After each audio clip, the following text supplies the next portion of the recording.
सभी को जय मसीह की। प्रभु यीशु मसीह के नाम में आपको आशीष और अनुग्रह मिले। व्यवस्था विवरण पुस्तक हम बाइबल सीरीज में से हम देखेंगे। आइए वीडियो शुरू करते हैं। वीडियो शुरू करने से पहले आप सभी से निवेदन है कि अगर आप हमारे चैनल में नए हैं तो सब्सक्राइब करें, शेयर करें और लाइक करें। पूरे वीडियो को देखें और प्रभु के वचन को जानें। हमारे प्लेलिस्ट में से भी आप वीडियो को देख सकते हैं। बाइबल सीरीज जो भी हमारा प्लेलिस्ट है उसमें बाइबल के और अन्य पुस्तक के बारे में आप जान सकते हैं। आइए वीडियो शुरू करते हैं। व्यवस्था विवरण के पुस्तक जो कि 5 ग्रंथों का आखिरी पुस्तक है, जिसे हम तोरा के 5वां पुस्तक कहते हैं या पेंटाटुक का 5वां पुस्तक हम कह सकते हैं। इस पुस्तक के अंदर आपको पूरे निर्गमन से लेकर गिनती तक की जितने भी बातें हुई है उसको मूसा जो है फिर से दोहराते हुए हम देख सकते हैं। पहला जो है, जिस तरीके से परमेश्वर ने इज़राइल को मिस्र देश से कनान देश की ओर किस तरीके से निकाला है और कैसे अद्भुत काम किया, चिन्ह चमत्कार किया और कैसे परमेश्वर जो है इज़राइल के साथ आमने सामने बात किया और किस तरीके कैसे इज़राइली लोगों ने उस सोने का बछड़े को बनाकर इस मिस्र देश को वापस जाना चाहा, इसके बारे में देख सकते हैं। फिर वो कनान के में जाने के लिए किन किन बातों को उन्हें याद रखने की आवश्यकता है उसके बारे में बताते हैं।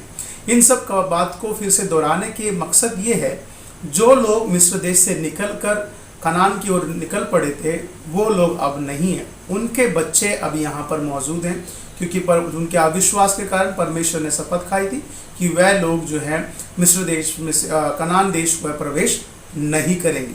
पर एक जो नई पीढ़ी जो मूसा के सामने खड़ी है उन सबको इन सारे बातों को मालूम होने की ज़रूरत है।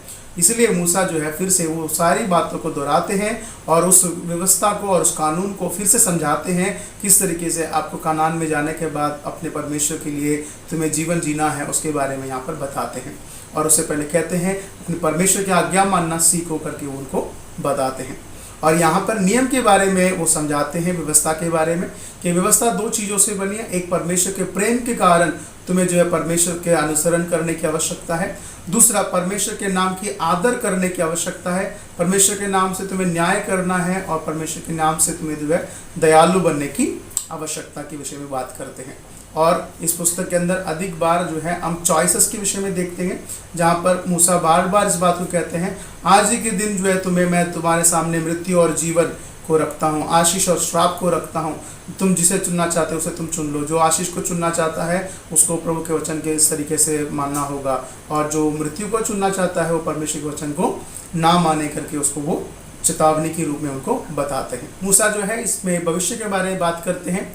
जब आने वाले दिनों में जब तुम कानान पहुंच जाओगे, जब तुम परमेश्वर के विरोध जाओगे, परमेश्वर जो है तुम्हें शत्रु के हाथ गुलामी के रूप में दे देंगे। और उस दशा में भी अगर तुम प्रभु को बुलाओगे, परमेश्वर ज़रूर तुम्हें सुनेगा और तुम्हें जो है वापस अपनी दशा में वो लेकर आएगा।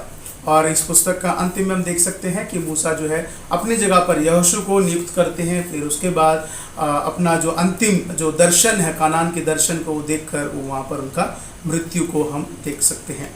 इसके अंदर की मैसेजेस को अगर हम देखें तो यहाँ पर सबसे पहले 1 अध्याय से लेकर 4 अध्याय तक रिव्यू, जो कि निर्गमन से लेकर गिनती की बातों को बताते हैं। फिर रिक्वायरमेंट यानी जो ज़रूरतें हैं उसके बारे में बात करते हैं 5 से लेकर 26 अध्याय में। और 27वें अध्याय से लेकर 29 अध्याय में जो है रिजल्ट के बारे में बताया। रिजल्ट यानी अगर तुम आशीष पाना चाहते हो तो ये सब करो, अगर तुम श्राप पाना चाहते हो, नाश होना चाहते हो तो तुम ये सब कर सकते हो। और 30 से लेकर 34वें आयत तक अगर हम देखें तो इस पुस्तक का अंतिम भागों के बारे में या मूसा के अंतिम दिनों के बारे में, समय के बारे में हम देख सकते हैं।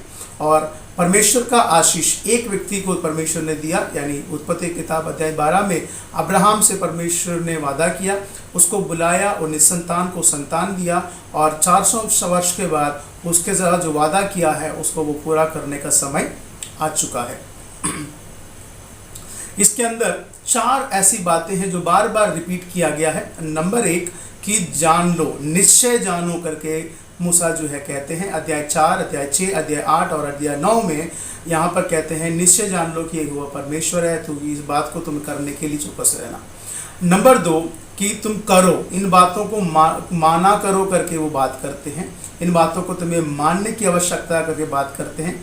फिर से वही 4 अध्याय, 5 अध्याय, 6 अध्याय और 10 अध्याय और भी अध्यायों में बात करते हैं। फिर याद रखो यानी स्मरण करो करके बात करते हैं। अध्याय 6, 7 और 8 और इन बात अध्यायों में वो बात करते हैं। बुराई करने से, परमेश्वर के विरोध जाने से वो चेतावनी देते हैं, उससे तुम सावधान रहो करके कहते हैं, जो कि 11 अध्याय में हम देख सकते हैं। इन चारों बातों को अगर हम देखें तो बार बार इसलिए कहा गया है ताकि एक नई पीढ़ी जो सामने खड़ी है उसको जो वादे के देश में जो पहुंचना है वहां जाकर वो कहीं भटक ना जाए, उसके लिए मूसा बार बार जो बातों को दोहराते हुए हम देख सकते हैं। मूसा के बारे में अगर हम देखें, मूसा जो है, मूसा की ज़िंदगी को हम 3 भागों में बांट सकते हैं। पहला 40 वर्ष जो है उसका जन्म से लेकर मिस्र से भागने तक हम देखते हैं।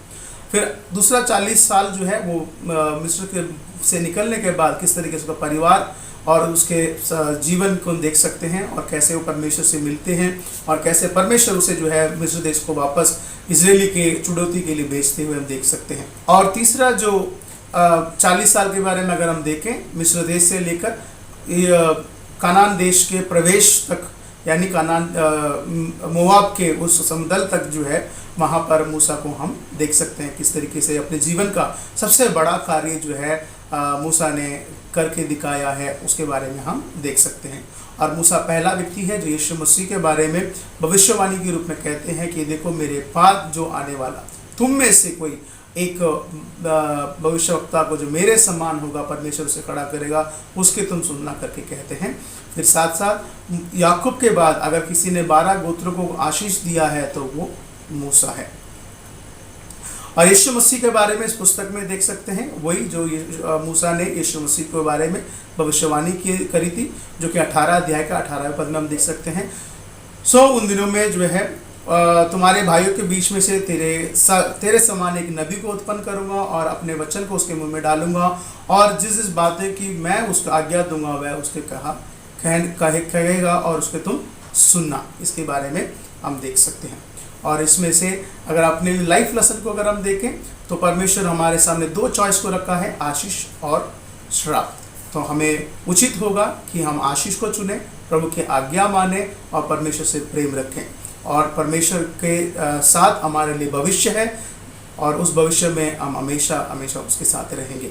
प्रभु सबको आशीष करें। अगर अब तक वीडियो आपको अच्छा लगा हो तो ज़रूर इसको सब्सक्राइब करें, शेयर करें और आगे इसको दूसरों को भी बताएं। अगर आपने इस वीडियो को अभी तक देखा है तो इस पुस्तक से आपके लिए 2 सवाल है। नंबर 1, इस पुस्तक का मुख्य संदेश क्या है, और दूसरा, मूसा का मृत्यु कहाँ हुई थी। इन दोनों को हमें लिख के भेजें ताकि हम आपको मसीह में बढ़ते हुए हम देख सकें। सबको जय मसीह की। हमारे और भी वीडियो हैं जो बाइबल की एक एक पुस्तक के विषय में ज़रूर देखें और प्रभु में आप बढ़ें। सबको जय मसीह की। प्रभु आपको आशीष करे। धन्यवाद।